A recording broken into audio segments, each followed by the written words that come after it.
Baiklah, pada video ini saya akan memaparkan hasil UTS aplikasi pemrograman visual.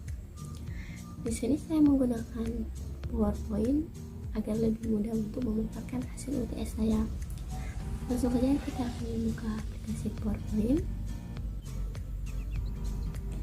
Nah, di sini saya akan memperbesar layarnya agar terlihat lebih jelas.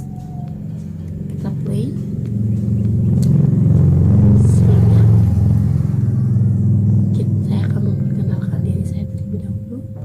Nama saya Wahyuni, program studi teknik informatika kelas 4B Politeknik Sekayu.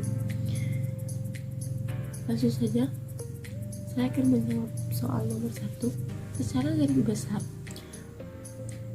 Pemrograman terutama untuk aplikasi desktop dibedakan menjadi dua, yaitu pemrograman konvensional dan pemrograman visual. Pertanyaannya, jelaskan pengertiannya.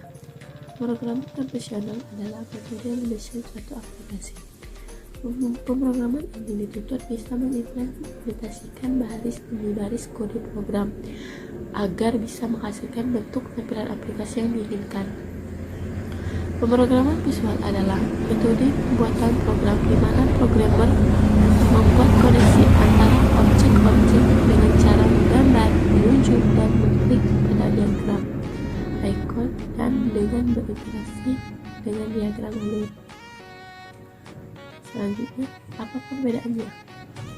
Di sini saya sengaja tidak menjawab pertanyaan ini apa perbedaannya, karena menurut saya pertanyaan ini sama dengan pertanyaan selanjutnya, yaitu perbedaan dari keduanya. Langsung saja contoh bahasa pemrogramannya. Pemrograman konvensional menggunakan bahasa C dan bahasa Pascal. Pemrograman visual menggunakan bahasa Visual Basic dan Visual C++. Nah, pertanyaan ini yang saya maksud tadi, perbedaan dari keduanya. Pemrograman konvensional berbasis CLI dan pemrograman visual berbasis GUI. Pemrograman visual mendukung konsep RAD, sedangkan pemrograman konvensional belum. Pemrograman visual bahasa pemrogramannya lebih simpel daripada pemrograman konvensional. Pemrograman visual sudah menerapkan konsep event-driven, sedangkan pemrograman konvensional belum. Pemrograman visual sudah mendukung OOP, sedangkan pemrograman konvensional belum. Soal nomor 2, jelaskan algoritma. Yang pertama deskriptif, kedua flowchart, ketiga pseudocode. Pertama deskriptif. Deskriptif adalah cara menuliskan instruksi-instruksi yang harus dilaksanakan dalam bentuk uraian kalimat deskriptif dengan menggunakan bahasa yang jelas. Flowchart adalah suatu bagian dengan simbol-simbol tertentu yang menggambarkan urutan proses secara mendetail dan hubungan antara suatu proses atau instruksi dengan proses lainnya dalam suatu program. Pseudocode merupakan sebuah pengembangan dari algoritma, di mana sesuai dengan namanya, pseudocode menggunakan kode-kode tertentu untuk memberikan penjelasan mengenai cara kerja atau penyelesaian dari suatu masalah. Soal nomor 3, deskripsi dari yang pertama struktur data dan tipe data, kedua modul dalam pemrograman visual, ketiga form, property, scheme, dan field. Langsung saja. Pertanyaan yang pertama, struktur data dan tipe data. Struktur data adalah cara penyimpanan dan pengorganisasian dan pengaturan data di dalam media penyimpanan komputer, sehingga data tersebut dapat digunakan secara efisien. Adapun jenis-jenis dari struktur data yaitu struktur data sederhana dan struktur data majemuk. Yang termasuk struktur data sederhana adalah array dan record. Sedangkan yang termasuk struktur data majemuk dibagi menjadi dua, yaitu linear dan non-linear. Adapun struktur data majemuk linear antaranya stack, queue, dan linear linked list. Sedangkan struktur data majemuk non-linear antara lain tree, binary tree, binary search tree, dan game. Selanjutnya tipe data. Data merupakan suatu bentuk penggolongan jenis data berdasarkan kategori data, ukuran, dan kegunaan data yang dapat ditampung oleh sebuah variabel.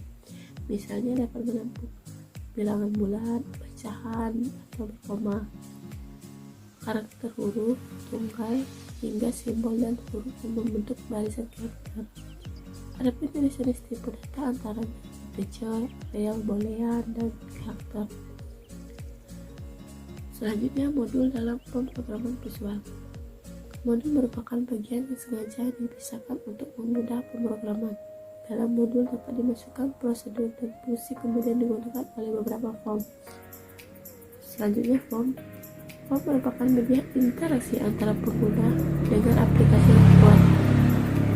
Form dapat dikatakan sebagai wadah atau penampung objek kontrol yang akan digunakan. Objek kontrol ini biasanya tombol, panel, dan sebagainya. Pada form tersedia tombol minimize, maximize, dan close. Form dikelompokkan menjadi dua, yaitu form dinamis dan form statis. Properti adalah atribut-atribut yang melekat pada sebuah objek yang biasanya merupakan karakteristik penampilannya seperti warna, jenis huruf, ukuran, dan sebagainya. Properti digunakan untuk menentukan state. Objek biasanya mempunyai beberapa properti yang dapat diatur langsung dari jendela properties atau lewat kode program. Scheme atau skema warna adalah pilihan warna yang digunakan dalam desain untuk berbagai media. Sebagai contoh, penggunaan akromatik dari latar belakang putih dengan teks hitam adalah contoh skema warna dasar dan umumnya standar dalam desain web. Selanjutnya, fill adalah bagian dari tabel yang merupakan item kolom dari data. Baiklah, itu saja yang dapat saya sampaikan.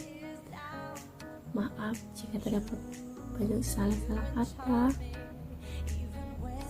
Saya akhiri. Wabillahi taufiq wal hidayah. Assalamualaikum warahmatullahi wabarakatuh. Thanks for watching. Bye bye.